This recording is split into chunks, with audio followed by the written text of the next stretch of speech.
ছোট থেকেই বাবার বাড়িতে খুব একা লাগতো, এখনো লাগে, বাট দিনের বেলা যেমন তেমন করে কাটলেও রাতের বেলা বুকের ভিতর মোচড় দিয়ে ওঠে।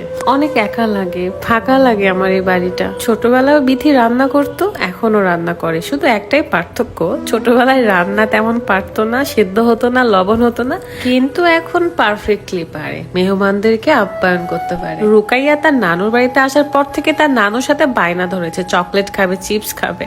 কি আর করা, চলে গেছে নানা নাতি দোকানে, দোকান থেকে আসলো আর এদিকে আমি রান্না বসিয়ে দিয়েছি। আজকে আমার বাসায় নতুন মেহমান, তাই তাকে ভাবছি যে স্পেশাল একটা রান্না খাওয়াবো, সেটা হলো আলু দিয়ে মাছ ঘাটি। মশলাও করা ছিল না, আদা ছিল না, রসুন পেঁয়াজ সবই ছিল, বাট আদা খুঁজে পাই নাই, তাই ভাবলাম আজকে মশলা ছাড়াই মাছ দিয়ে আলু ঘাটি করি, দেখা যাক কেমন হয়। মশলা খুঁজতে গেলে অনেক সময় লেগে যাবে, দেন আরো রাত হয়ে যাবে, তার মধ্যে ক্ষুধা লাগছে। আমরা শুধু ইফতারি করে বের হয়ে চলে এসেছিলাম, আপনারা গত ভিডিওতে দেখেছেন। আমি আবার কাজ খুব দ্রুত করতে পারি, যা মাছ ছিল সবই দিয়ে দিয়েছি, আলু সিদ্ধ দিয়েছিলাম, আলু ছিলিয়ে সুন্দর করে ম্যাশ করে রেখেছি। মাছগুলো ভালো করে কষিয়ে নিব আর তারপরে রেডি করে রাখা আলুর এই থিকটা আমি এর মধ্যে ঢেলে দেব, তারপর আরো কষাতে থাকবো। ঈদের বাজার দিতে এসেছিলাম, জাস্ট এই রাতটুকুই থাকবো। আব্বুকে অনেকবার বললাম, আব্বু আপনি চলেন না আমার সাথে ঈদ করেন, আপনি কি একা একা থাকতে পারবেন?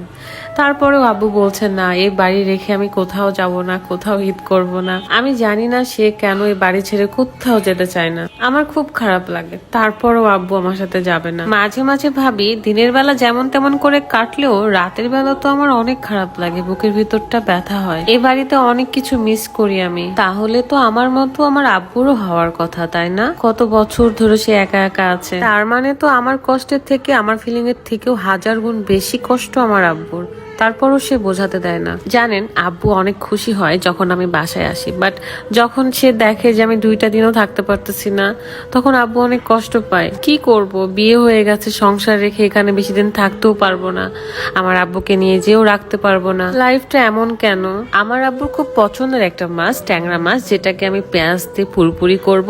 আলু ঘাটিটা ছোটবেলায় তেমন পারতাম না, বাট আমার খুব পছন্দের একটা রান্না এটা, এখন খুব ভালো করে পারি। ভালো করে কষিয়ে পানি দিয়েছি ঝোল দেওয়ার জন্য। তারপরে এই তো আমার আলু ঘাটির ফাইনাল লুক।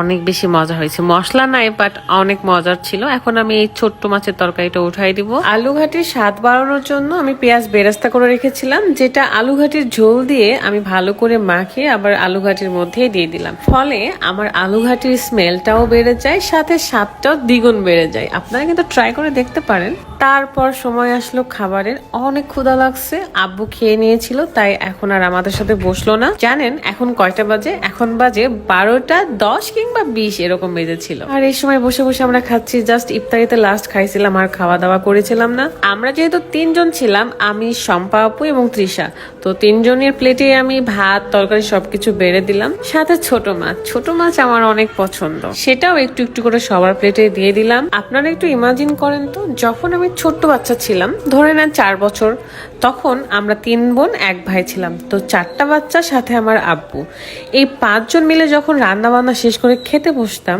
সেই পরিবেশটা দেখতে কেমন লাগতো আমি দেখেছি, আমি ফিল করেছি। আমি একাকিত্বকে জড়িয়ে ধরেছি, কান্না চাপিয়ে রেখেছি, অপেক্ষা করতে করতে পুষে রেখেছিলাম বুকের ভেতর। আজও সেম, বাট আজকে সেই 5 জনের জায়গায় মাত্র 2 জন, আমি আর আমার আব্বু। এর মধ্যে যদি আমার কোনো গেস্ট আসে সেটা আলাদা ব্যাপার, বাট সবসময়ের জন্য আমি আর আব্বু। এই ঈদে সবাইকে অনেক মিস করব, সবাইকে অনেক দোয়া করবেন আমার জন্য, আমার আব্বুর জন্য, সবাই দোয়া করবেন। ভালো থাকবেন, আল্লাহ হাফেজ।